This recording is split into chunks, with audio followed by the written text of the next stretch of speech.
Hello, hello, hello, everyone, and welcome to another episode of From the Collection. And I am, of course, Mr. Kino Subway.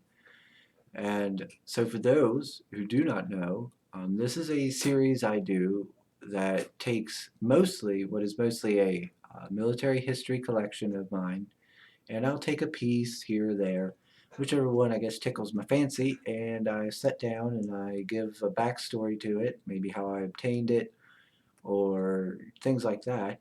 And I show it off, you know, and then I give you some history on the item.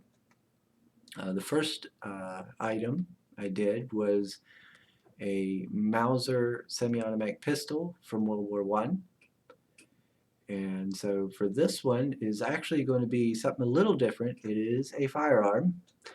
However, this is going to be kind of a little mystery kind of thing that we're hopefully I can get some people in on, and we're going to try and solve it together.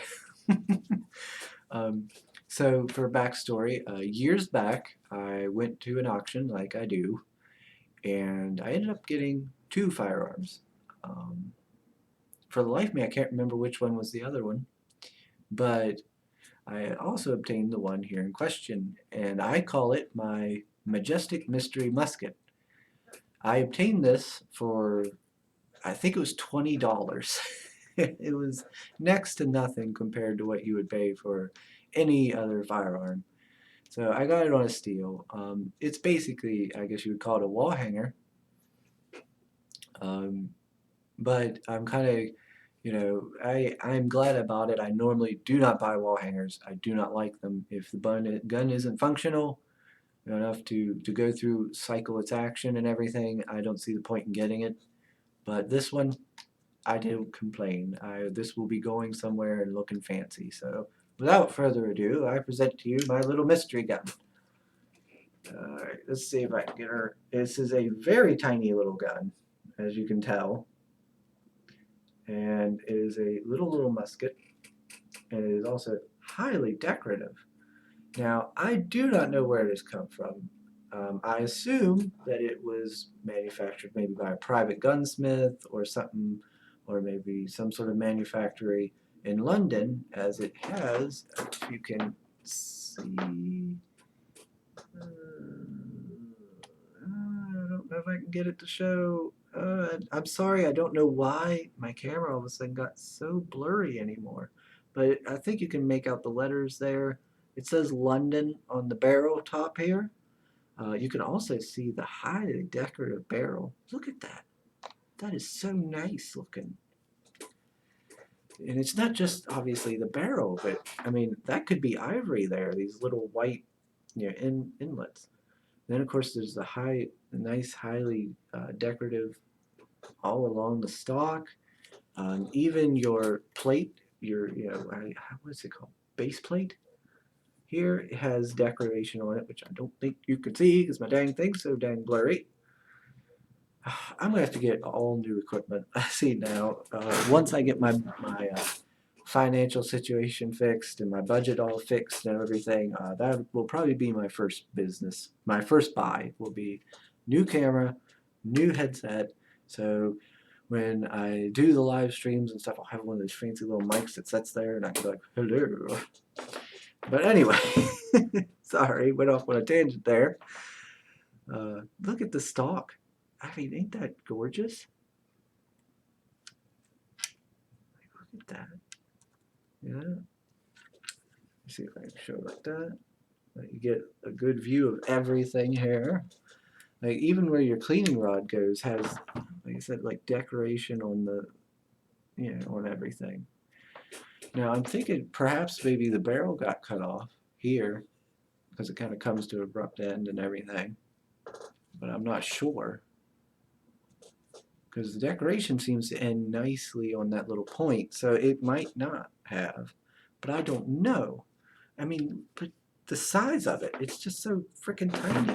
But it's got a trigger and it's missing its striker, clearly. It's missing its striker, but clearly it was made to have one, so it probably originally did have it. It was clearly, I would say, functional originally. But it's so small. I don't know if it is if it maybe was like a training gun for maybe a child, like a young person. Yeah, there we go. I can get kind of the London there. You can kind of see it in the light. But I don't know if it was, like I said, a training rifle maybe for someone younger, or just if it was just something that was for like maybe upper class to just show off, or what's going on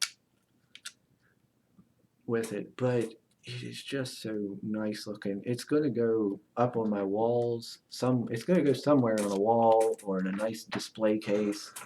It is just too nice looking not to put somewhere fancy.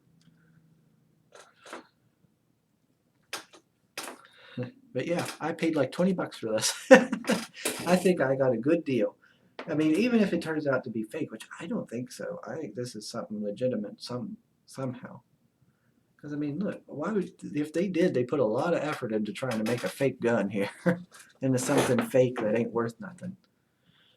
So even if it isn't, I only paid 20 bucks, and hey, I got a nice, really fancy thing to hang up or show off. So I can't really complain, right? So if any of you out there are, history buffs, that might know the secret to my mystery here, I would certainly appreciate it. If any of you out there is good at computers and isn't a boomer like me, because I tried to Google this, back years ago when I got it, and it didn't turn up anything. And while I'm a history buff, well, I wouldn't say history buff. I'm getting a little too much of an ego there, but I'm a history amateur. I own a lot of books and things like that. I'm not very worldly. I have only been to maybe a couple museums in DC, so I don't know anything about this. I actually have a gun from London, a private gunsmith in London from the 1800s or the 1700s, because I have the guy's name on it and everything. And at one point in time, I looked it up and I got some information. It's a musket from either the 1700s or the 1800s. I think it might be early 1800s. Of course, it has nowhere near this decoration. It's a pretty standard musket. So I'm really curious what this is from. Some people joked around and said I should take it to Antiques Roadshow. Maybe I should. At least then I might get some answers right. So anyway,